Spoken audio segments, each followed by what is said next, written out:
Bienvenidos a una nueva entrega de este programa con Jordan Spencer Jacobs. Bienvenido, Jordan. Hola, Raquel. ¿Cuánto tiempo? Sí, la verdad que sí, ha estado muy ocupado con su tesis, con esos... también has tenido dos presentaciones, Sí. una en Espacio Ronda, otra en Sí. Centro Separado, también hablando de Heschel, Ujú. por supuesto de Sachs, a quien volvemos a referirnos en este programa dedicado a su pensamiento, a esa actualización del pensamiento, no actualización del pensamiento porque siempre es actual, pero sí el traer el pensamiento de Sachs a los sucesos que nos atraviesan estos días.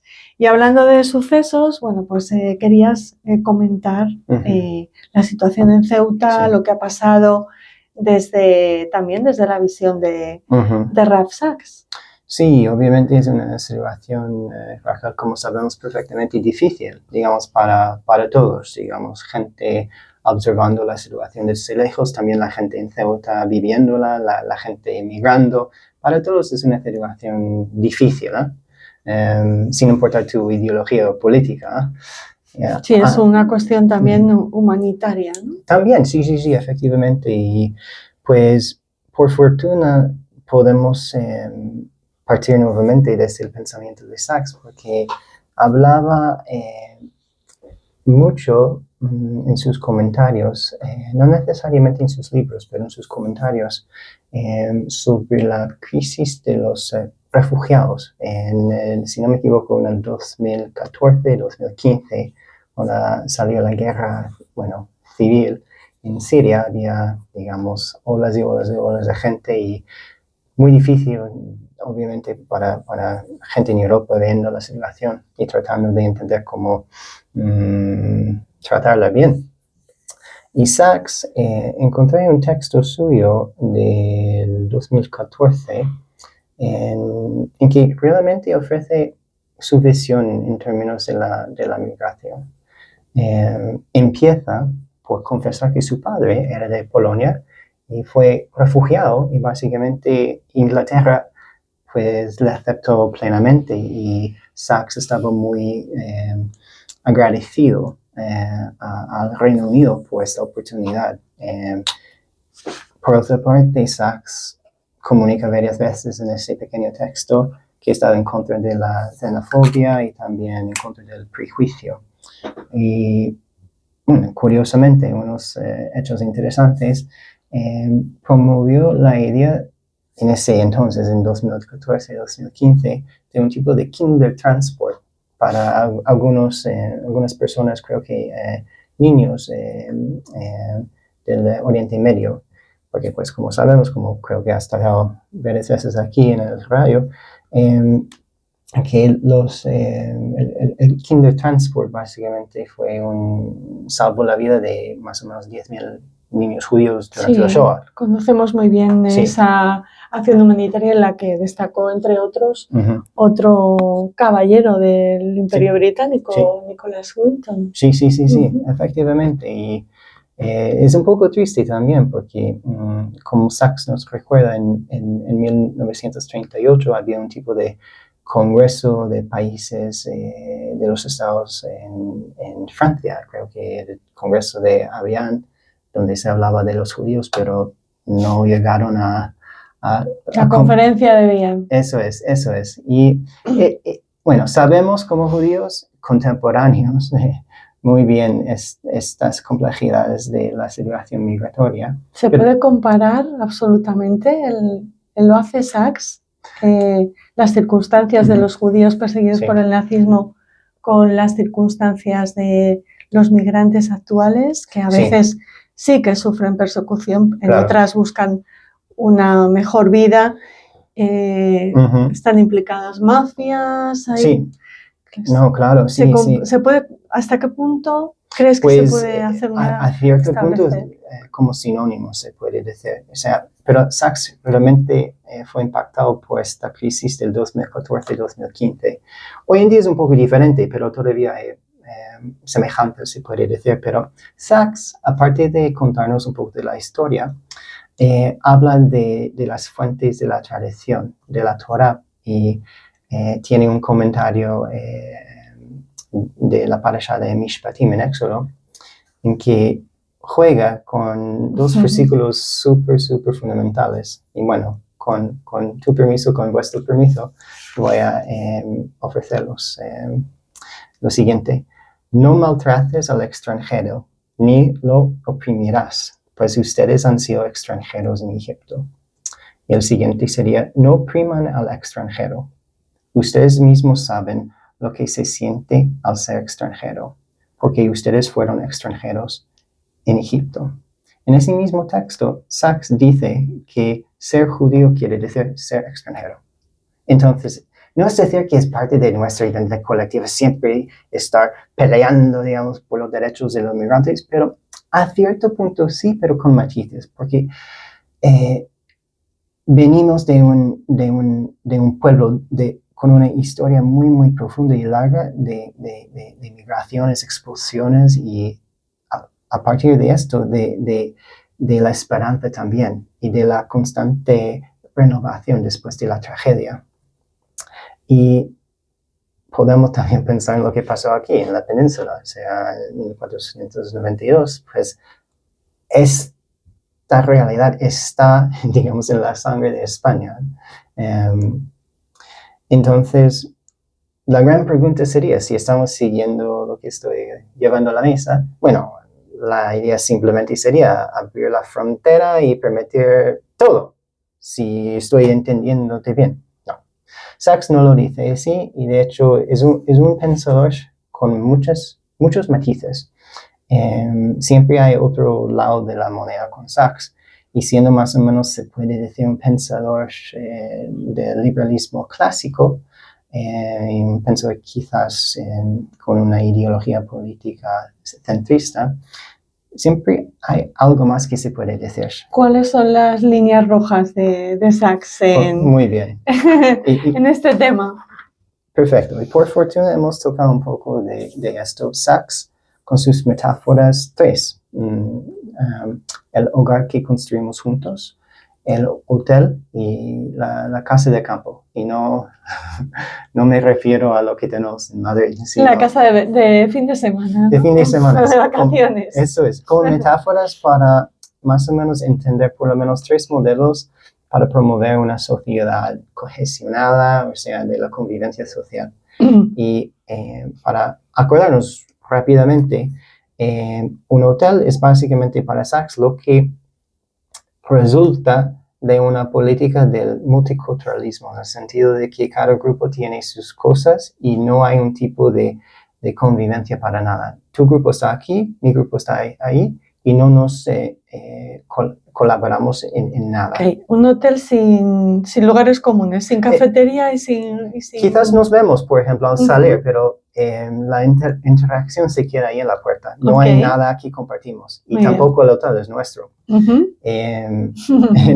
Digamos, por otra parte, la segunda metáfora sería, digamos, casa de verano, casa de campo, casa de fin de semana, en que hay una autoridad que nos invita a vivir ahí. Pero, ¿quién es el dueño? Nosotros no. Es ese persona, esta autoridad que nos invita, y la idea es que tenemos que sacrificar nuestra identidad particular al entrar y vivir ahí. Si, por ejemplo, pueden decirnos: si quieren vivir aquí en mi casa de campo, tienes que deshacerte de tu identidad y asimilarte. Y eso sería un poco diferente de la integración para Sachs. La integración para Sachs sería más o menos una mezcla entre los dos. Entonces, ¿por qué te lo digo esto? Porque estas metáforas nos ayudan a realmente contemplar ese, digamos, otro lado, digamos, del debate migratorio. Por ejemplo, si no hay un hogar que construimos juntos, la idea de promover estoy interpretando más o menos a Sachs, de promover una política migratoria exitosa, no tendrá éxito. O sea, si llegan, digamos, los migrantes, ¿a qué llegan? Y debajo de... ¿A qué tipo de sociedad llegan? Exacto, y también debajo de cuáles valores. es difícil, o sea, no hay una respuesta tan fácil porque yo sé que es un tema un poco sensible para algunas personas hablar de la identidad nacional, pero Sachs efectivamente lo trata directamente mucho, o sea, hay que haber una identidad nacional, pero no implica que por tener una identidad nacional española fuerte que deniega, digamos, maltrata, ignora a las diferencias de los grupos, pero tiene que haber algo que nos une. Y según muchos comentaristas y pensadores, bueno, no a todos, pero según muchos, en países como España hay una falta de lazo social, o sea, de valores compartidos. O sea, ¿qué nos une? Y si no tenemos Sí, una sociedad muy polarizada en lo político, ¿no? Por ejemplo. Exacto, exacto. Entonces, simplemente pensándolo, si no hay esta base que nos une a pesar de las diferencias políticas, cuando hay gente intentando cruzar la frontera, bueno, se puede decir en su mayoría, tratando de mejorar su vida, las tendencias políticas, se puede decir, los utilizan para sus fines políticos como objetos, no como personas, la izquierda tanto la derecha. Entonces, es difícil, o sea, pero la pregunta, bueno, estando aquí en Radio Safará contigo, hablando de temas judíos y Sachs, la pregunta sería, ¿qué podemos hacer como judíos? Y también como españoles, pero la pregunta tiene que ver con los dos, como judíos españoles o sefardíes, pero para Sachs, y esto es muy importante, los judíos... Perdona un segundo. Dale. Habrá gente que diga, este chico no es español, bueno, este profesor no es español. Es más español que a lo mejor muchos de los que nos están viendo porque es de origen sefardí. Sí, por mi lado materno. Que son esas cosas que también hay gente que en este debate dice, es que Ceuta no es española, Ceuta es española antes de que existiera Marruecos, ¿no? O sea, son cosas que también hay que... Sí. Son esas ideas que se introducen en las narrativas complejas, en situaciones que nos ponen a todos en tensión como esta que estás... Sí. Que estás describiendo. Perdona que te interrumpa. No, claro, no, es un hecho. Como sefardíes podemos interrumpirnos, ¿no? Claro, vale. Claro. Sí, no, efectivamente, sí. Y puedes introducirme por otros nombres también en el siguiente, digamos, episodio. Bueno. Te he interrumpido cuando decías eso, que como judíos españoles... Y Sachs básicamente dice que los judíos, como pueblo global, ofrecen un modelo de balancear, digamos, entre lo particular y lo mutuamente compartido, o sea, de ser español, pero también de ser una minoría. Los judíos para Sachs representan una manera de tocar ambos lados de la moneda simultáneamente. Y, bueno, para Sachs,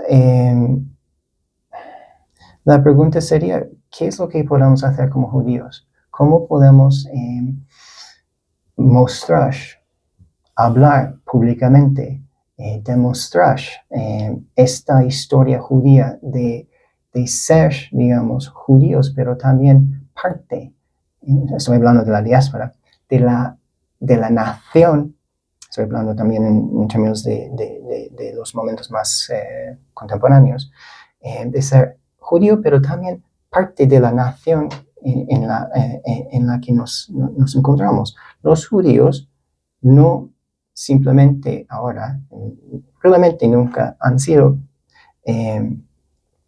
un pueblo 100% aislado. Se han integrado, según Sachs. Han contribuido a la sociedad mucho. O sea, hay que buscar en internet, o sea, ¿dónde están los judíos en el mundo? Francia, Sudáfrica, Canadá, bueno, obviamente Israel, pero no estoy hablando de Israel. Hispanoamérica. Claro, son parte, digamos, del tejido social de una manera muy, muy profunda, contribuyendo mucho a la sociedad, pero también son judíos. Y si estamos hablando y tratando de entender esta cuestión de la migración, Sachs, la respuesta de Sachs es una que se parte desde este modelo judío.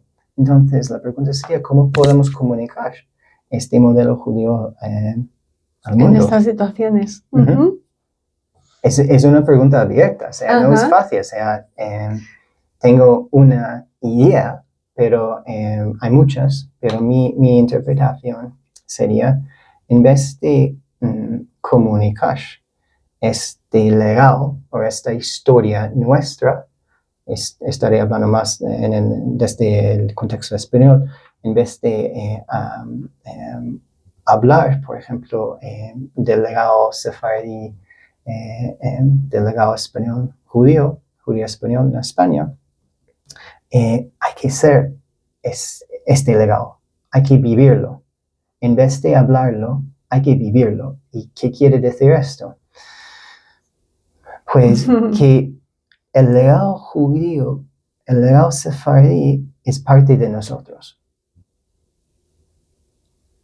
Y hay una diferencia de hablar sobre este legado y aceptarlo, vivir conscientemente con ello y vivir con orgullo, es más o menos, digamos, la clave.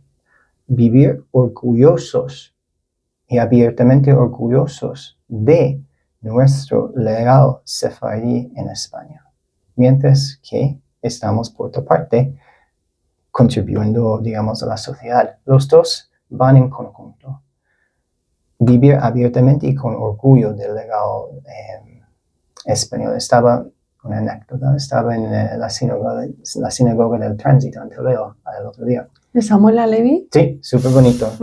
Y abrí Tehilim, el libro de Salmos. Quería simplemente ver lo que, se me salió y se me llegó a lo mejor. Y leí un versículo que escribí aquí que habla mucho del legado.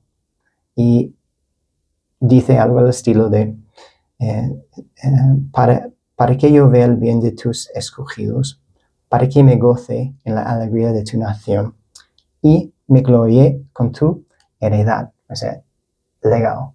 La idea de realmente ser orgullosos de nuestro legado sefardí